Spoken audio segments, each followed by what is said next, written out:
Welcome to MsMojo, and today we're counting down our picks for the top 10 facts that Pose got right and wrong. And what's newer than an entire world undiscovered, brimming to the rim with guts, gorgeousness. You think you're on the road to being legends, but you couldn't make it from here to the door without me pointing the way. Pull up. Work harder. Triumph. For this list, we're looking at where this groundbreaking series stuck to the facts, and where they told the truth to sashay away. What's your favorite fact about Pose? Share it with us in the comments. Number 10. House names. Wrong. Pose introduces us to a lot of aspects of New York's LGBTQ+ subculture in the 1980s and 90s. This includes, of course, the houses at the center of the show's narrative. What's the name of your house, baby? Inspired by the up-and-coming legendary supermodel Linda Evangelista, who stole my look and who I pay tribute to in return, we are the House of Evangelista. Sadly, neither House of Abundance nor House of Evangelista were real houses on the scene. That said, they are pretty close to some of the ones that were. In fact, there's a lot of inspiration from House of Extravaganza, which makes sense considering that Hector Extravaganza, that house grandfather, was a consultant on the series. Pose is also accurate about the nature of these houses. Houses are homes to all the little boys and girls who never had one. Not just performance organizations, they function as found family units for their members. This is an aspect particularly well represented on screen. Go collect your things and come right back here. The House of Evangelista welcomes any lost soul. Number 9. Ball culture. Right. The various houses were part of the wider culture of the drag ball. Pose has gotten a lot of praise for its spot-on depiction of these events. The show was heavily influenced by the documentary Paris is Burning, which was an up-close view of the balls and the performers. Get off the floor. Get off the floor. Learn it and learn it well. Watching Pose, it's easy to see how committed they were to translating the true world of the film into the fictional small screen story. Right from the beginning, we see the hallmarks of the ball in the competitive categories, the extravagant costumes, and the ferociously fabulous walks. They are giving wands. They are giving prince and princess realness. Look at the prince. Yes, live, Lord Jesus. Listen and learn. Voguing, the signature dance style of the balls, shows up frequently as well. The series does well in depicting the ballroom as an arena for freedom of self-expression. And that is how you do a ball. Number 8. The art of the read. Right. There's something indescribably satisfying about watching someone unleash verbal savagery. Clear your throat. Lubricate. Read that bitch. It's the reason that the act of reading for filth has broken into the mainstream. Its roots, however, run deep in the ball scene. According to Vulture's David Goldberg, quote, drag queens and trans members of the community have long used the read as a means of expressing authenticity, asserting their place in the ranks, and proving that they won't suffer fools. I'm in your mind. That voice saying, you're not good enough, little girl. You're not smart enough, or tough enough, or glamorous enough to make it in this world.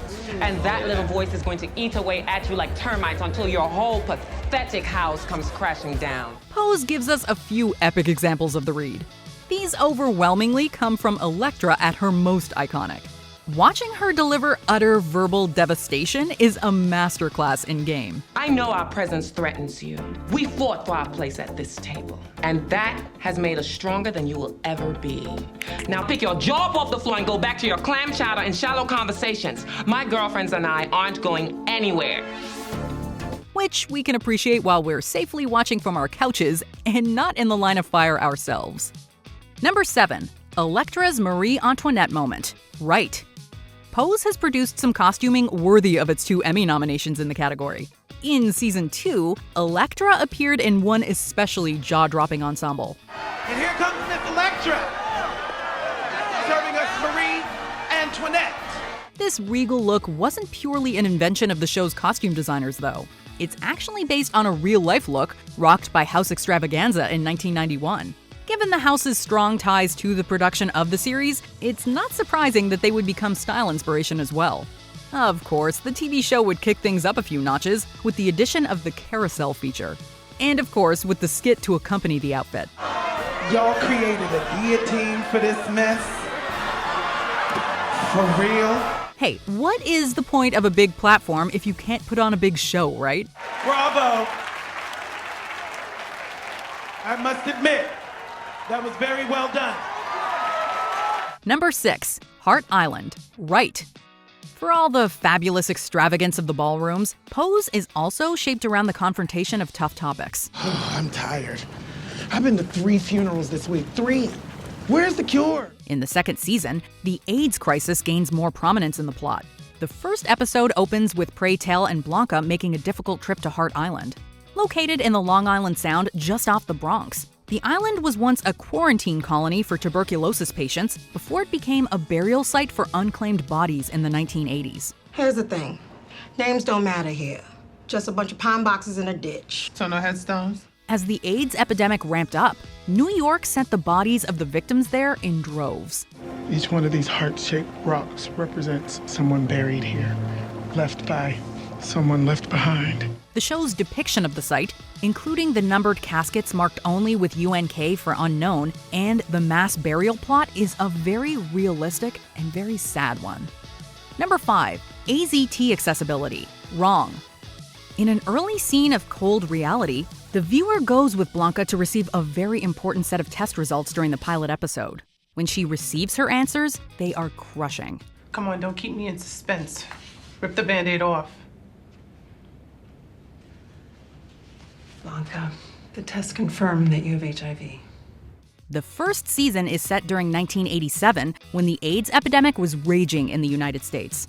However, the Reagan administration had never taken the crisis seriously, and resources were limited. There are several hospitals that are working with individuals diagnosed with HIV. I'd recommend St. Vincent's. They have an exceptional staff. And there are drugs, like AZT. It's true that there were drugs that existed. The FDA approved the antiretroviral AZT for usage in March of 1987. Unfortunately, access to that medication was a luxury and out of reach for most of the people who needed it. Somebody like Blanca probably would have fallen into that category. Thank you. For what? It must be hard having to tell people they're gonna die day after day. Number 4, the museum heist. Inconclusive. Pose initially brought us into the world of the characters with gleeful renegade energy. The first episode sees the House of Abundance descending on a museum in force. Escort mother to her throne. Their goal? To lift the historical fashion on display from the mannequins and bring it straight to the ballroom. Mother, what do we take? Everything. It's the kind of thing that seems too theatrical to be real, yet series creator Ryan Murphy insists it's a true story. There's no evidence beyond word of mouth to back up the assertion, though. It could be true that museum officials quashed the story of the heist to avoid bad publicity. We're locked in. I look too good not to be seen. Grab that bench. Or it could simply be a piece of cultural mythology. Either way, it makes for a memorable sequence. Number 3, the importance of Madonna's Vogue. Right. When the second season of Pose opens in 1990, it takes the opportunity to pay homage to Madonna's classic Vogue, which had been released the same year. Beyond simply borrowing its title from the ballroom dance staple, the video featured voguing, as well as some members of the drag ball community among the backup dancers.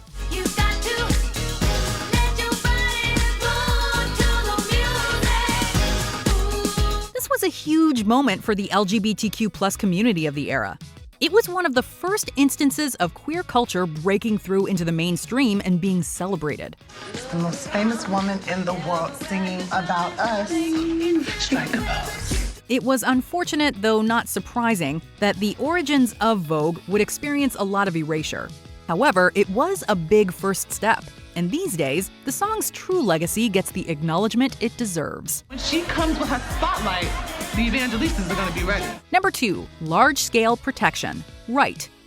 One standout moment from the second season comes as our heroes go up against a bigoted landlord in the form of Patti LuPone's Frederica Norman. The world is scared of us, and she's using that to beat me. Evil, but smart. They turn her home into the site of an ACT UP protest when they wrap the house in a giant, let's just say, protective layer. Just come over the shrubs? Yes, it must come over the shrubs. That way it'll look better. This moment is borrowed directly from real life. In 1991, ACT UP targeted the Virginia residence of North Carolina Senator Jesse Helms in the exact same manner. Helms was a conservative who fought against government assistance in the AIDS epidemic and actively worked to create policy to further stigmatize the LGBTQ+ community. Jesse Helms has, I think, got to be one of the most evil men in America and has worked for years to do as much as he possibly can to ensure the continuance of the AIDS epidemic. Frederica's reach may have been on a more personal level than Helms, but both were in need of a good sheathing. And what would you like our audience to take away from this unique protest? We're here, and we ain't going nowhere. Before we continue, be sure to subscribe to our channel and ring the bell to get notified about our latest videos. You have the option to be notified for occasional videos or all of them. If you're on your phone, make sure you go into your settings and switch on notifications. Number 1. ACT UP's Die-In, Right and Wrong. Pose's association with ACT UP took a prominent position from the beginning of Season 2 with their protest at St. Patrick's Cathedral. Could everyone here please stand and pray? Prayer won't cure AIDS. Prayer won't stop the spread of HIV. Called a die-in, the event is a real one, though the show does fuzz some of the details. For one thing, the real protest occurred in December of 1989 rather than in 1990. Both did take place during Cardinal John O'Connor's Sunday morning mass. O'Connor had been an outspoken opponent of sex education, and the separation of church and state was a central theme of the protest. Cardinal John O'Connor has said, good morality is good medicine. He might as well say, let them get AIDS. And it's not just the Board of Education or the City Council that Cardinal O'Connor is influencing. No. It was much larger than Pose depicts, with hundreds of activists inside the cathedral and thousands outside. Like we see on screen, police removed protesters on stretchers, but their voices were much harder to silence.